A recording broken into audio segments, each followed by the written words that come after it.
On this episode of WGTV, Prosper celebrates the country's veterans. Our Veterans Memorial Honor Run is specific to honor the veterans we have here in Prosper. We look into a student who's found her home. But everyone's just so welcoming, and I don't have to feel awkward in any situation, because even here, like, I could go up to anyone here not knowing who they are, and we could become instant friends. And Walnut Grove gives parents an inside look into their athlete's day. Mostly show the moms of what wrestlers, like during first period, what we do occasionally, like how we warm up, how we wrestle. These stories and more on this episode of WGTV.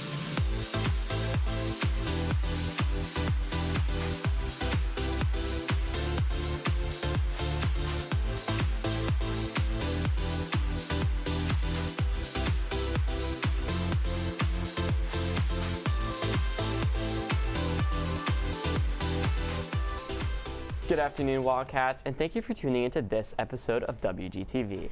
Live from the Grove, I'm Jackson Kingerski. And I'm Camille Salinas. We have many exciting stories coming up, but first, Camilla's going to catch you up on what's been happening at the Grove. Camilla. Thanks, Jackson. The third annual Wally's Red Wagon Parade and Toy Drive is currently accepting donations. They're asking for gifts for kids ages 5 to 18, and they will be accepting donations till Thursday, November 20th, in the turn-in bins found around the school. The parade is happening during Grove time on that same Thursday, so be ready to see all the fun and festive wagons Walnut Grove has made. On Monday this week, Walnut Grove got the opportunity to host the Polish Foundation of Developmental and the Educational System as they learn more about Hope Squad and how Prosper utilizes this club to provide a safe environment for Prosper students. Cruz Ingstrom has the story. Students at Walnut Grove are inspiring change far beyond Texas. This week, the Polish Foundation of the Development of the Education System, also known as the FRSE, came to Walnut Grove to learn and study the methods that Prosper ISD implements to spread hope to its students. So we got a crazy opportunity through email about a week and a half ago saying that Poland wanted to bring Hope Squads to their schools. And so they reached out to National Hope Squad, and Hope Squad gave them Prosper ISD as a contact. And so we were chosen as the high school for them just to come and hear how we run things and how we have made it so successful here. And then they will ultimately take that information and bring it back to Poland to implement into their schools. Hope Squad is one of the many ways the district ensures that students struggling with mental health can seek trusted guidance through their peers. Well, the most important thing is a hope approach. So that's the thing about inclusion, that's the thing about reducing stigma. So that was the most important thing. Dido thing as well, that was kind of important and as a takeaway. Also, I think that philosophy of peer connection and promoting the kindness, that's a core value of the Hope Squad. What makes Hope Squad so successful isn't just the material taught, but the students who lift up the program. The work that the Walnut Grove students have done through Hope Squad, there's a high level of passion and dedication and just really commitment to fidelity of the program. Suicide prevention is a cause shared around the world. For WGTV, I'm Cruz Ingstrom. Hope Squad continues to uplift the Grove and represent unity, which is reflected as these fundamentals now spread internationally to inspire other school systems worldwide. The northbound and southbound lanes of Dallas Parkway will continue to be closed today and tomorrow, and lanes eastbound and westbound of Light Farms Way between northbound and southbound Dallas Parkway will close November 11th. This is due to a project aimed to extend the Dallas North Tollway by 13.7 miles north of US 380. Wednesday was National Signing Day, where all seniors had the opportunity to commit to the college of their choice. The Grove had many signing seniors and ready to plan out a new chapter of their life. This past weekend, Prosper residents and veterans came to the yearly Prosper Veterans Day Run, honoring those who have fought for the United States. Hudson Acosta looks into the runners' stories and how they show support.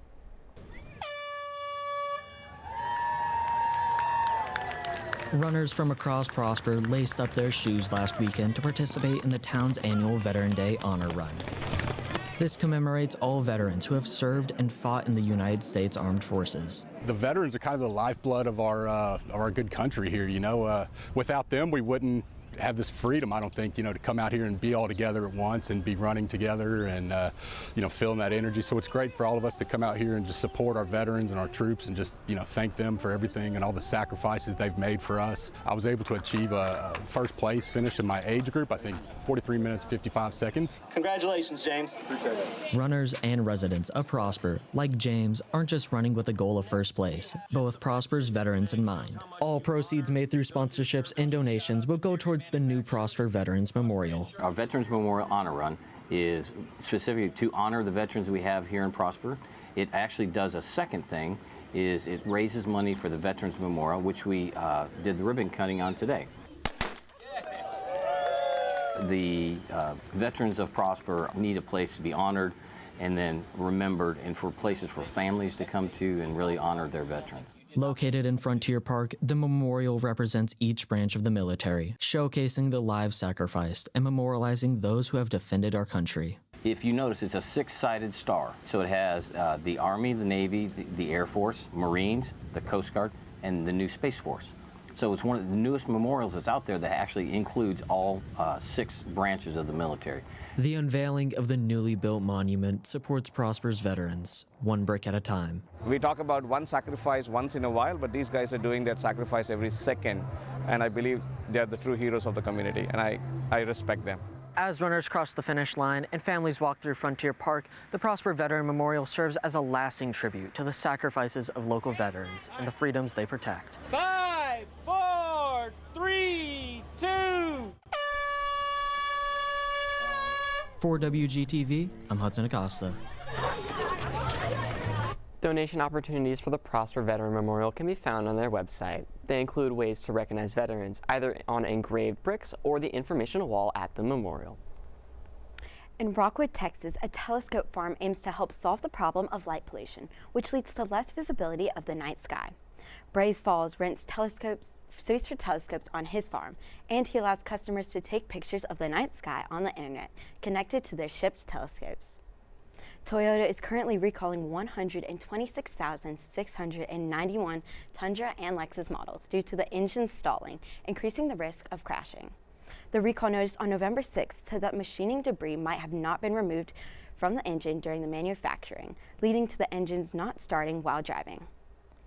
Pennies are no longer in production and have not been since Wednesday, November 12th, in hopes to save money spent in making pennies. There's a national standard that is rounded cash transactions to the nearest nickel.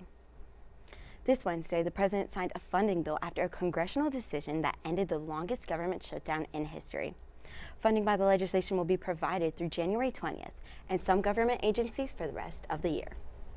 One Walnut Grove student recently moved across the country into Prosper. Emma McQuitty covers how she is settling in. Moving 1,000 miles away from Tennessee the summer before her freshman year, Hannah Truelove found herself the black sheep of the Grove, until on a whim, she decided to join Future Farmers of America by the suggestion of her ag teacher. I had kind of seen like a few people that were like seniors at the time. I'd seen them doing stuff and they just seemed like they had a lot of fun and had lots of friends. And I was like, okay, well, I don't have any friends. This could be a good way to meet people and stuff like that. So I did it, and it's just helped me come out of my shell a lot because I have a lot of personality. But when I first came here, I was like very like quiet and all the time, just because like I didn't really know if anyone would want to talk to me, but everyone in FFA came up to me first. For Hannah, FFA has been more than just learning to judge wool and compete at speaking development events. It's been a place for her to open up and explore her personality, becoming a staple to her team's dynamic. Albie, stop eating things off the floor! Honestly, I love how loud she is. You just have to take it with a grain of salt because she's found her place and where she's supposed to be, and she loves FFA, and so I'm just glad that she found her place. Hannah quickly became comfortable around her classmates, being the first to speak up and talk to members who are new. I just remember my first time meeting Hannah. I was sitting on the floor of Miss Lemon's class, and she just came up to me, and right away she just started talking, and we just instantly became really good friends. And now we talk every day. Hannah is planning on continuing her interest in agriculture into her future career by learning to do, doing to learn, earning to live, and living to serve. For WGTV, I'm Emma McQuitty. The Future Farmers of America Club is sponsored by Julia Lemin. You can join by being enrolled in an agricultural class and reaching out at jlemin@prosper-isd.net. And in Texas, there's only two things that are promised: lots of farmland and high school football. Austin Cunningham is in studio to give you a taste of the latter. Austin. Thanks, Jackson. Silver Elite ranked Division I in their field assessment last Tuesday. They traveled to Carrollton to compete against other 5A teams in the Dallas-Fort Worth area.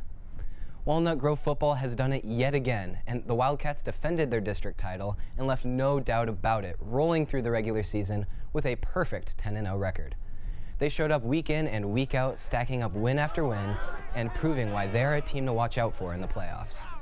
Speaking of the playoffs, the Wildcats kick off tonight at Children's Health Stadium for Game 1 of the playoffs against Seguin. Tickets are on sale on Hometown Ticketing. If you want discounted pricing, purchase your tickets before 3 p.m. The girls basketball team are out of the gates quick this season. They are now 2-0 after beating Prosper 57-38.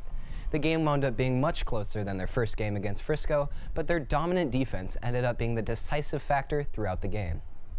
And just like the girls team, the Wildcat boys basketball team will look to get off to just as strong of a start when they begin their season tonight against Rockwall. Tip-off will take place at 7 in the Wildcat Arena. The great thing about basketball season tipping off is that there are even more athletes making explosive plays. Let's get into the top 3 plays from around the Grove, starting on the court.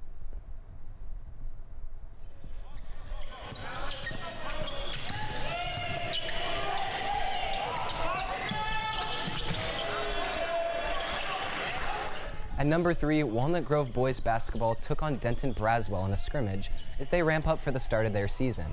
You can see the Wildcats make the most of this possession as great ball movement around the perimeter leads to the wide open 3 from the top of the key. Only time will tell if plays like this turn out to be a sign of things to come for the team this season. And great passing is not only important on the court, but on the gridiron as well. And that's exactly where we'll come across our next top play.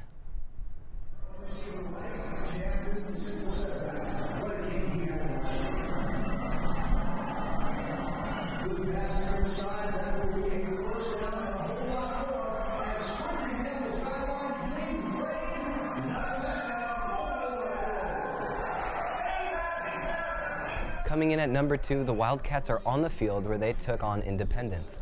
Look at the extra effort by receiver Zayden Crane to turn this from a 15-yard gain into a touchdown. Now, there are 2 things that make this play successful. First, quarterback Hayes Hackney puts the ball in a perfect spot for Crane to catch and turn upfield. Second is the elusiveness of Crane as he slips the first tackle and fights off the second on his way for the 64-yard touchdown. And while it's certainly fun to see the fireworks on offense, there's a reason the phrase is defense wins championships. And no team does that better than girls basketball.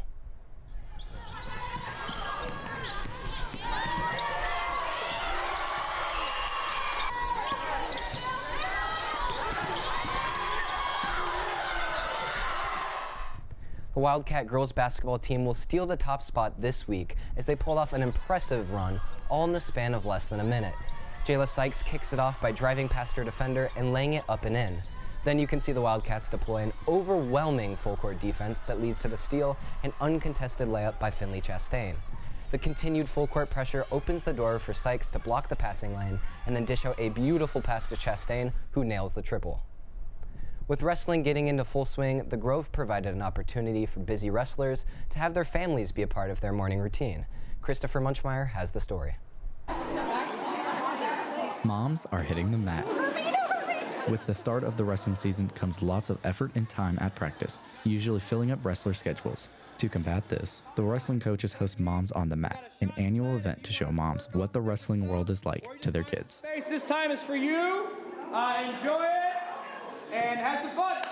When I left my school that I was at and went to a brand new school, we had a problem with not very many people really understanding or knowing each other too well, and we wanted to find a way to bring everyone together. And it was just a nice event where we can get kids out there with their parents and their moms and a chance to kind of grow together as a family and a team. And we brought it here to Walnut Grove, and it's been getting bigger every year. As the team's numbers rise, so does participation in Moms on the Mat. We mostly show the moms of what wrestlers, like during first period, what we do occasionally, like how we warm up, how we wrestle. It's been such a great opportunity for moms to be with their sons and their daughters, just a little piece of the day to kind of see what their day is like kind of just bonds us because, you know, he's going off to college soon and it's just a nice opportunity to see what he's doing all day at school.